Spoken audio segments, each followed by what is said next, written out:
যখন বলছো আমি তখন তোমাকে নিয়ে যাব। আর তোমাকে এখন থেকে নিজের খাবার নিজেই খাওয়া শিখতে হবে।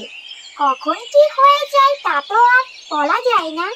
এই বনে অনেক ভয়ঙ্কর ভয়ঙ্কর বাঘ শিয়াল আছে। তারা কিন্তু আমাদের ধরতে পারলে খেয়ে ফেলবে। তাই বাচ্চা সবসময় নিজের চোখ কান খোলা রাখতে হয়, না হলে নিজের প্রাণ দিতে হয়। মনে থাকবে তো? হ্যাঁ মা, আমার খুব ভালো মনে থাকবে। আর আমি তো আছি, কখনো তোমাকে চোখের আড়াল হতে দেব না। চলো যাই, পাশেই একটা মাঠ আছে, সেখান থেকে আজ ঘাস খেয়ে আসি। সেখানে যদি কোনো বিপদ হয় তাহলে দৌড়ে তুমি আমাদের গুহায় চলে আসবে। হ্যাঁ মা, আমার মনে থাকবে। এখন চলো তো যাই, আমার অনেক খিদে পেয়েছে। চলো তাহলে, সব সময় আমার পাশে পাশে থাকবে।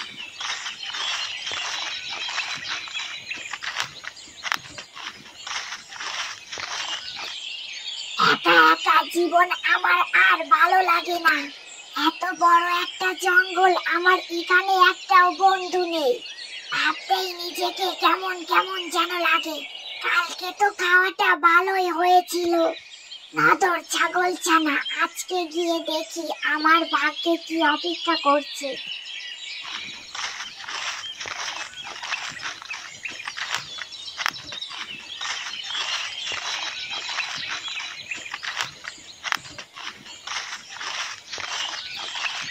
কতক্ষণ ধরে আসছি, কোনো শিকার পাচ্ছি না।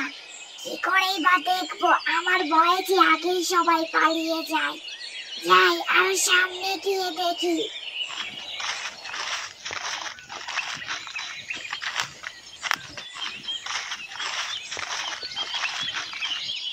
এই তো আমার আজকের শিকার। আমি এখানে আছি, এখনো তারা বুঝতে পারেনি। এক লাফে আমি ওদের ধরে ফেলবো। হ্যালো হরিণছানা, এখন আর তুমি পালাতে পারবে না। আমি তোমাকে ধরে ফেলেছি। এখন আমি তোমার সব হাড় মাংস চিবিয়ে চিবিয়ে খাবো। মা, আমাকে বাঁচাও। বাচ্চা, তুই কোনো চিন্তা করিস না, আমি তোর কিছুই হতে দেব না। বাঘ রাজা, তুমি আমার বাচ্চাকে ছেড়ে দাও। তুমি ওকে ধরেছো কেন? ও এখনো অনেক ছোট্ট। তোমার যদি কিছু দরকার হয় তুমি সেটা আমাকে বলো, আমি সাধ্যমতো চেষ্টা করব সেটা তোমাকে এনে দিবার জন্য। বাঘটি তখন ভাবলো, সত্যি তো এই হরিণছানাটি তো এখনো অনেক ছোট্ট। এটার তো শরীরে এখন কোনো হাড়ই হয়নি। এটা খেলে তো আমার পেটও ভরবে না।